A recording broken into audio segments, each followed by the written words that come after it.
In Forchheim grassierte gestern Abend unter den Radlern eine ansteckende Krankheit. Ausgebrochen war das Disco-Fieber und so mancher gab endlich zu erkennen, dass mehr als Dauerradeln in ihm steckt. Ja, die BR-Radeltournächte, sie werden immer länger und sie sind fast nie ohne folgenschwere Konsequenzen für den nächsten Radeltag. Ja, das sage ich euch auch noch. Die Muse da auf die Nacht dabei. Ja, da schleichst du. Dann kriegst du so einen Kopf.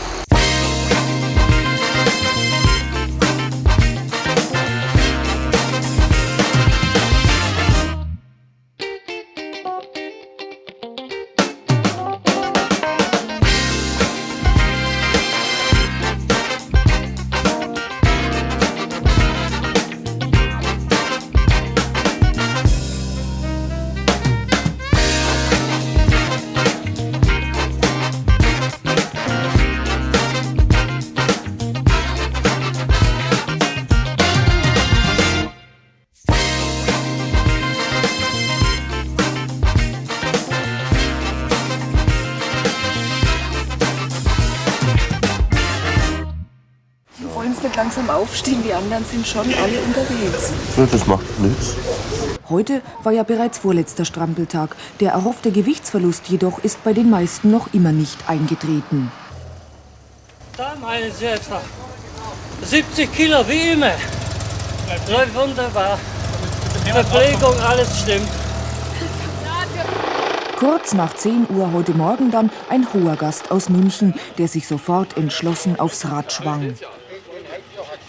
Hervorragend. So, jetzt. Ich habe eine kurze Hosen an, eine schöne hoffe ich und ein Hemd. Mein Gott, man muss nicht unbedingt da diese schnittige Kleidung da anhaben. Man fährt entspannter, viel lockerer. Doch, ist einfach toll. Und hier einer von den jüngsten Teilnehmern, bei denen die Polizisten mindestens genauso gern den guten Samariter spielen wie bei erschöpften Radlerinnen. Das Fahrrad des Tages, Modell Janus, für Radler, die sich vielleicht manchmal nicht so ganz über die Richtung einigen können. So, Vorsicht, wir schalten runter. So, jawohl, prima. Weitermachen. Super. So zieht's jetzt schön durch.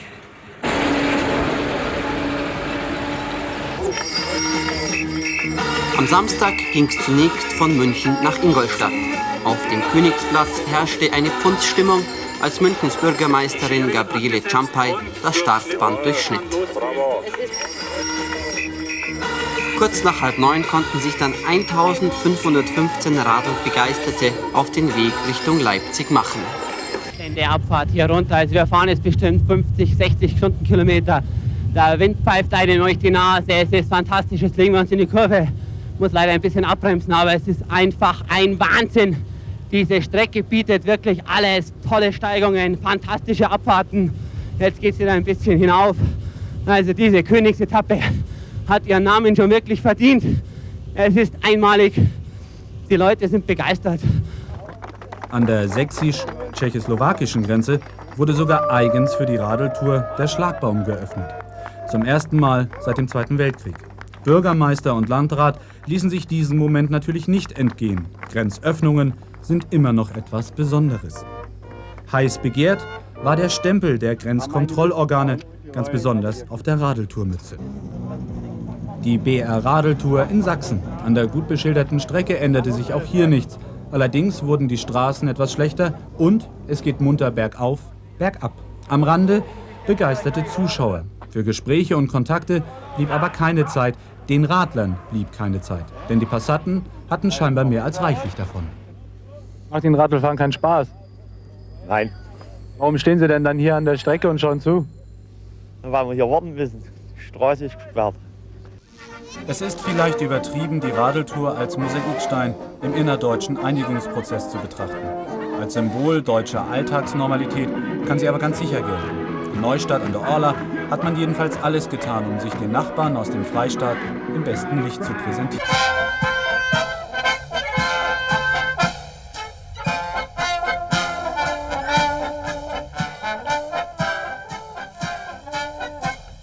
Kurz nach 1 machten Mann und Frau sich auf den Weg nach Leipzig. Bestens gelaunt erreichten die 1489 Teilnehmer der letzten Etappe die sächsische Hauptstadt. 640 Kilometer hatten sie auf ihren Sätteln verbracht. Heute Morgen 7 Uhr. Die Sportsfreunde der BR-Radeltour rüsten sich für die 4. Etappe. 80 Kilometer von Bad Tölz bis Landsberg haben die Pedalritter vor sich. Wie fühlst du dich denn heute am 4. Tag, Halbzeit? Ja, es geht schon einigermaßen, kann man schon lassen. Aber in der Früh ist immer besonders schlimm. Am Tag geht es dann schon einigermaßen. Was heißt besonders schlimm? Ja, bis wir im Gesäß so, bis man wieder drin ist im Radlfahren. Bei der morgendlichen Aufwärmgymnastik, die von den Tölzern, egal ob klein oder groß, staunend betrachtet wurde, hatte Petrus noch ein Einsehen. Aber pünktlich zum Start der 1326 Radler kam das Nass von oben. Der Schauer tat der sportlichen Begeisterung jedoch keinen Abbruch, auch als sich abzeichnete, dass es wohl den ganzen Morgen über in Strömen regnen würde. Auch jetzt galt noch die Losung: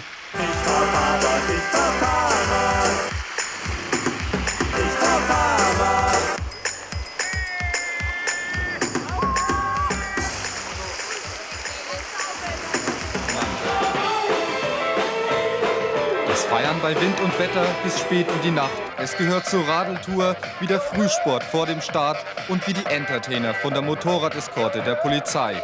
Am 5. Tag geht es eben etwas lockerer zu. Nur der Start ist wie jeden Tag pünktlich um 9. Denn am Abend muss jeder, der einen Platz zum Schlafen haben will, auch am Etappenziel ankommen. Geschlafen wird in Turnhallen und Schulzimmern, der Gepäcktransport wird organisiert, doch seinen Schlaf muss jeder selber finden. Das Eisstadion war unter anderem vorbereitet worden für die erste Übernachtung. Bei der Radeltour steht ja jeder Tag unter dem Motto eines anderen europäischen Landes. Hat denn die Tour auch so einen höheren Anspruch, ein bisschen was in Richtung Völkerverständigung? Natürlich, also wir versuchen das allerdings nicht so sehr über den Kopf zu machen, also über die Ratio, wie es die Politiker meist machen, sondern wir sagen, es muss durch den Bauch gehen. Europa muss förmlich gespürt werden. Deswegen sind hier Italiener mit Spaniern, mit Franzosen und mit vielen, vielen Bayern zusammen. Und sie bekommen auch, jeder wird zum Beispiel ein Wörterbuch bekommen, ein europäisches, mit dem er sich dann mit den entsprechenden Spaniern unterhalten kann. Und zwar geht es weniger um schöne Aufnahmen, ausgesuchte Kameraeinstellungen, als vielmehr um Menschliches, sympathisch Zwischenmenschliches.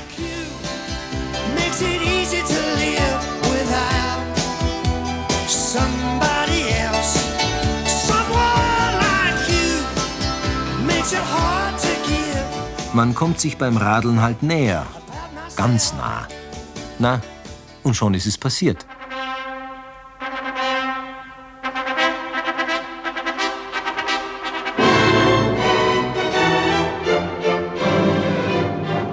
Ihn hat sauber erwischt. Und sie auch. Robert und Marion. Bei der BR Radeltour 92 von Burghausen nach Lindau haben sie gegenseitig ihre Ausdauer bewundert. Ein Eindruck, den sie bei der BR Radeltour 93 vertieft haben. Irgendwo zwischen Erding und Nürnberg. Und jetzt reichen sie sich die Hände zum Bund der Ehe. Gott, der Herr, hat sie als Mann und Frau verbunden. Er ist treu, er wird zu ihnen stehen und das Gute, das er begonnen hat, auch vollenden. Dann gewinnen die Mosers auch noch im Radiospiel ein neues Schnauftandem. Und das alles nur zwings der BR Radeltour. Also richtig schicke Frauen fahren da auf der Radeltour mit. Dass da immer wieder zwischendurch geneckt und geflirtet wird, das kann auch die Polizei nicht verhindern. Wie sieht's aus mit dem Flirten auf der Radeltour? Geht da was? Oh, geht viel, ja. Die Kondition lässt nach den Tagen natürlich, aber es läuft einiges. Und wie sind die Männer so auf der Radeltour? Die sind meist gut drauf, ja, auf jeden Fall. Man kann mit denen eine Menge Gaudi machen. Zum Flirten auf den Etappen und danach gibt es eine spezielle Lego-Steinsprache. Nur die beiden Steinenden aufeinander gesteckt heißt, du kannst von mir aus auch ganz woanders radeln, ist mir völlig egal. Wenn 2 ihre Steine zur Hälfte einklinken, könnte schon mehr daraus werden. Sympathie auf beiden Seiten garantiert. Tief in die Augen schauen verrät vielleicht mehr, aber bitte dabei unbedingt auf die Straße achten. Beim Fahrradfahren konzentriere ich mich, wenn es geht, schon aufs Radlfahren. Da kann man dann ein bisschen sondieren. Und dann abends dann auf der Disco oder im THW-Zelt beim Flümli, da riskiert man dann schon mal ein Auge. Mehr als ein Auge riskieren die, die ihre Legosteine zu 3/4 in Übereinstimmung bringen. Körperkontakt ist angesagt, auch wenn manche dafür seltsame Erklärungen parat haben. Wir sind zufrieden, wir Frauen. Wir werden immer mal angeschubst von hinten oder mal seitlich. Also so ein kleiner Flirt ist schon mal möglich. Ja. Ja, und richtig spannend wird es, wenn aus 2 einzelnen ein einziger Legostein entsteht. Voll angedockt könnte man sagen. Viel beobachtete Folgen, totale Erschöpfung, die Etappenkosten, die letzten Kraftreserven. Da hilft dann nur noch eine gemeinsame Massage, bei der sich so die einen oder anderen auch schon näher gekommen sein sollen. Oder in besonderen Härtefällen sorgt eine kalte Dusche wieder für einen klaren Blick. Ja, ich suche mit diesem großen Legostein noch jemanden, der mit mir das Spielchen machen kann. Ihr wisst ja bestimmt dieses Lego-Spielchen, aber ich finde den richtigen Partner nicht. Wenn ich bis heute Abend keinen finde, dann nehme ich halt mit einem kleinen Stein.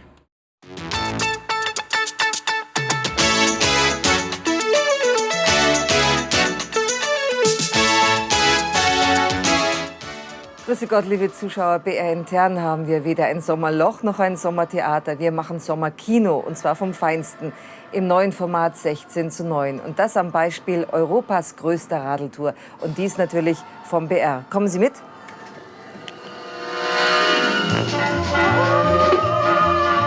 Computerlogbuch der Enterprise, Sternzeit 01091996, erster Offizier Spock. Durch ein Loch im Raumzeitgefüge wurden wir im Spiralnebel Omega 2 zum Planeten Erde katapultiert. Die Bewohner beschäftigten sich mit primitiven Fortbewegungsmitteln. Sie nannten das Ganze BR-Radeltour. Und sie fanden Spaß daran. Da geht man gerne hin. Das weiß der Politiker und die Politikerin. Und schon ist er da. Zweiter Versuch. Hoppla.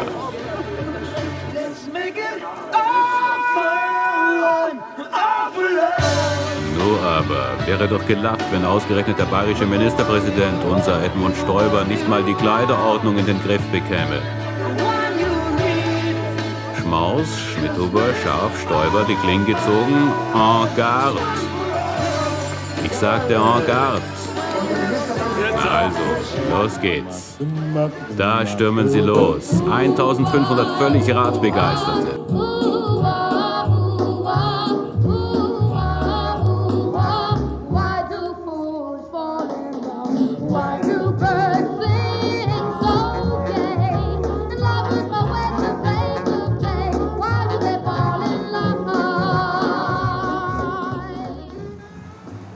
Du bleibst hinter uns, sonst lasse ich die Luft aus der Kette raus. Ich muss jetzt einmal winken.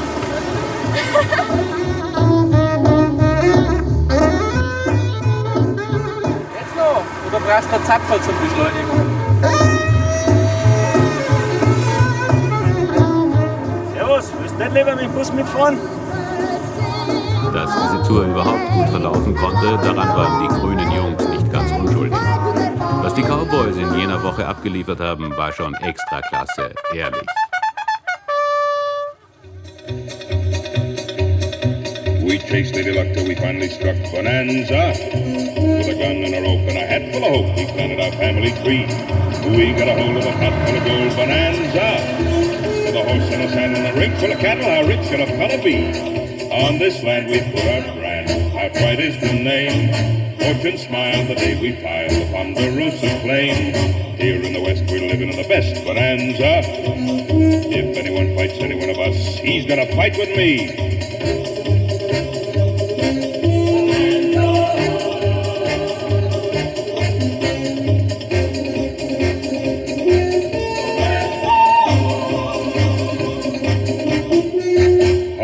Joe and Adam know every rock and pine. No one works, fights or eats like those boys of mine. Here we stand in the middle of a grand bonanza. With a gun and a rope and a hat full of hope, we planted our family tree. So fährt man am sichersten Rad. Auf dem Reaktionstester des TÜV Bayern stand es am Zielort in Marktredwitz. Nebenan kriegt man von Tipptopp einen Flicken verpasst oder aber ein Hasentattoo aufgeklebt. Und alles, was das Radler und das BR-Herz sonst noch so begehrt, gibt's bei Reingard, Ingrid und Stefan. Und wer da noch nicht genug hatte, der konnte dann in der Open-Air-Disco weiter toben. Walter Schmiech und Jürgen Herrmann knallten CDs in den Player, dass jedem Altrocker neue Haarpflänzchen aus der betagten Klasse sprießten. So auch beim Radeltour Dauerbrenner, dem Easy Rider Song von Steppenwolf.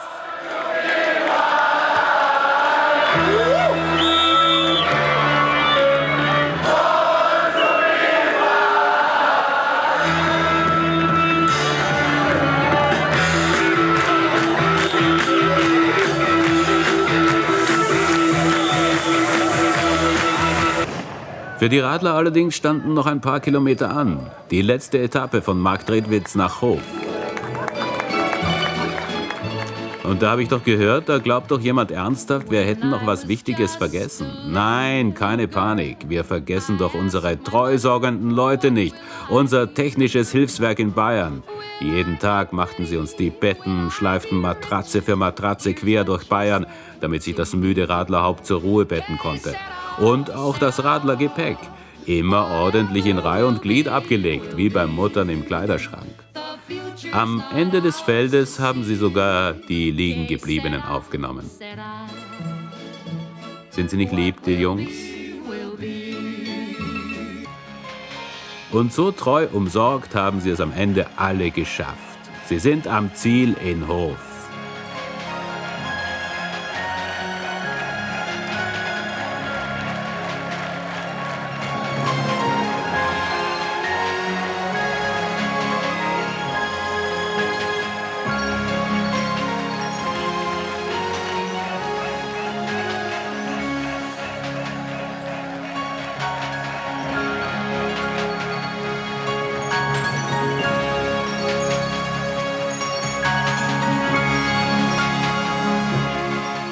Ja, und da war ja auch noch eine Taufe.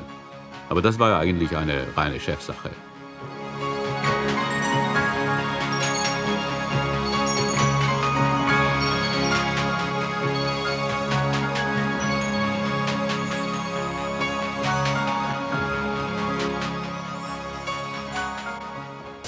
Massenweise Räder und Radler, aber woher kommen sie überhaupt? Melbourne, Australia. But you can ask me in German and I'll talk to you in German if you want me to. Aus Melbourne komme ich. Mein Onkel vom Bayerischen Wald, der hat mir das erzählt und so habe ich gesagt, ja, ich werde es mal probieren. Dann bin ich zum Schülertreffen rüber, das war vor 2 Jahren. Und eben wie gesagt, das hat mir so viel Spaß gemacht, dass ich eben beschlossen habe, ja, jetzt komme ich wieder. International ist die Radtour und kaum zu überhören sind diese Signori.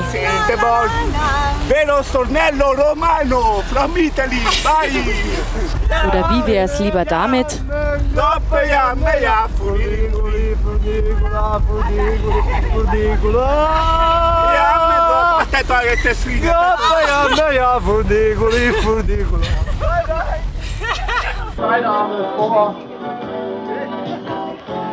Morgens zwischen 8 und 9 ist die Radlerwelt noch in Ordnung. Das Aufwärm-Aerobic stellt keine größere Herausforderung, da eher schon die 87 Kilometer, die heute vor uns liegen. Die gemeine Höhe hinterm Hahnenkammsee, ein Fall für Bergziegen. Eine schier endlose Steilrampe, fast 200 Höhenmeter. Man ist ja kein Pantani, oder wie? Ich sag, nimm dir Zeit und nicht das Leben. Wir sind nicht einig. Ja, auf keinen Fall. Ich fahre ja mit zum Spaß. Bin ja nicht narrisch. Zumal der klug kalkulierende Pedaltreter genau wusste, der Tag war noch nicht vorbei. Die lange Nacht von Gunzenhausen, sie gehörte Manfred Mann's Earth Band.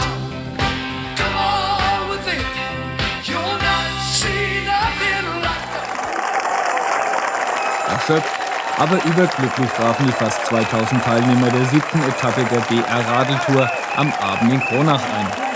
Am Ende der Tour in der oberfränkischen Stadt bereiteten ihnen die Bürger einen triumphalen Empfang. Dabei hatte die Schlussfahrt so qualvoll begonnen, Berge, Berge, Berge.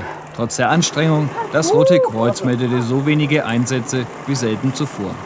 Und wer dann noch dazu in der Lage war, der konnte in Kronach mit der ersten allgemeinen Verunsicherung den Abschluss der Bayern-Tour noch bis zum späten Abend feiern. Sie stieg aus ihrem Höschen.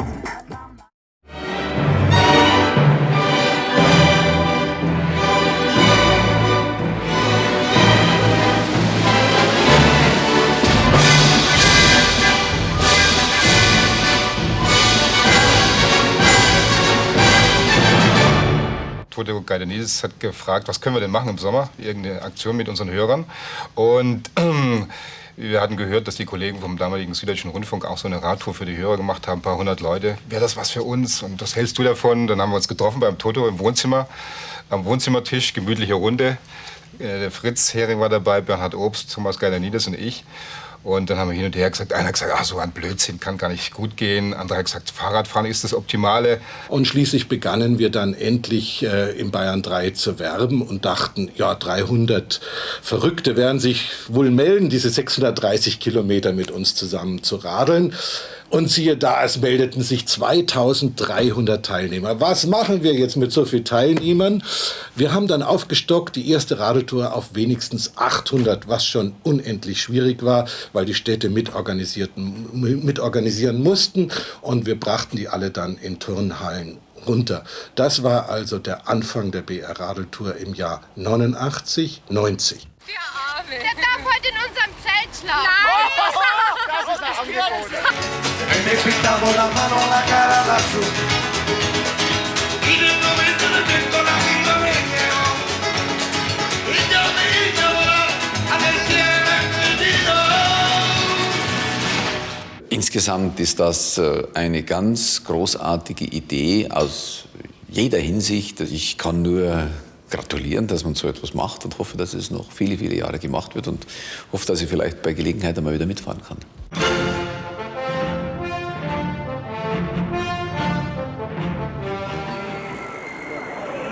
Bereits 2 Stunden vor dem Tross haben sich Mitglieder des Allgemeinen Deutschen Fahrradclubs aufgemacht, um den Weg zu beschildern. Die Fahrradprofis sind auch für kleine Reparaturen auf der Strecke zuständig. Ein platter Reifen, eine gesprungene Kette, alles muss schnell gehen, damit keiner der Pedalritter zu weit zurückfällt. Wir organisieren alles rund ums Radl hier, von den Tagesinfos, von der Logistik, von der Streckenführung, von der Wegweisung, vom Abschildern, von der Technik und. Während der Tross noch auf der Piste ist, packen die Männer vom Technischen Hilfswerk am Ziel schon wieder zu. Gepäck ausladen am Nachtquartier in Marktredwitz. Ordnung ist die halbe Miete, damit nach dem Zieleinlauf der 3. Etappe alle 1250 Radler wieder ihre 7 Sachen finden. 8:30 Uhr, Jahnstadion. Noch eine letzte Stärkung. Und dann beginnt sie schon, die Party. Diesmal mit Chris Norman und Band. Oh, I don't know why she's leaving or where she's gonna go. I guess she's got her reasons, but I just don't wanna know. It's for 24 years I've been living next door to Alice. Und irgendwie scheint die Etappe viel zu kurz gewesen zu sein. Die Radler haben jedenfalls jede Menge Energie.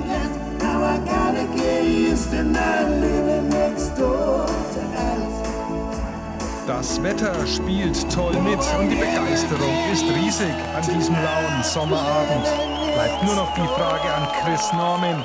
Hält er sich denn selbst mit Radfahren fit? Auf Englisch to cycle? Do I keep fit through cycling? Yes.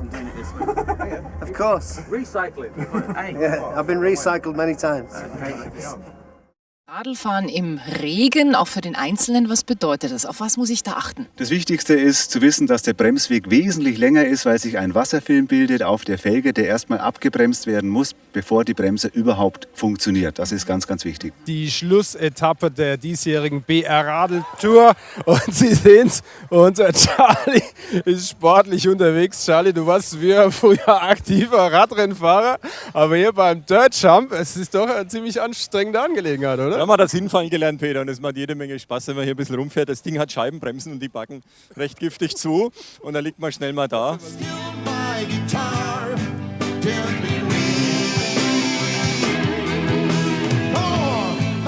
Wenn die Räder stillstehen, erwacht der Rocker im Radler zum Leben.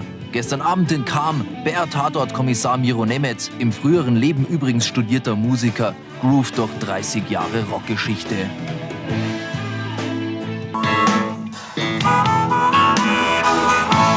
Die Konzerte auf der Radeltour sind gratis für alle. Nur fürs Wetter sind wir leider nicht zuständig. Hubert von Geusans Auftritt in Burghausen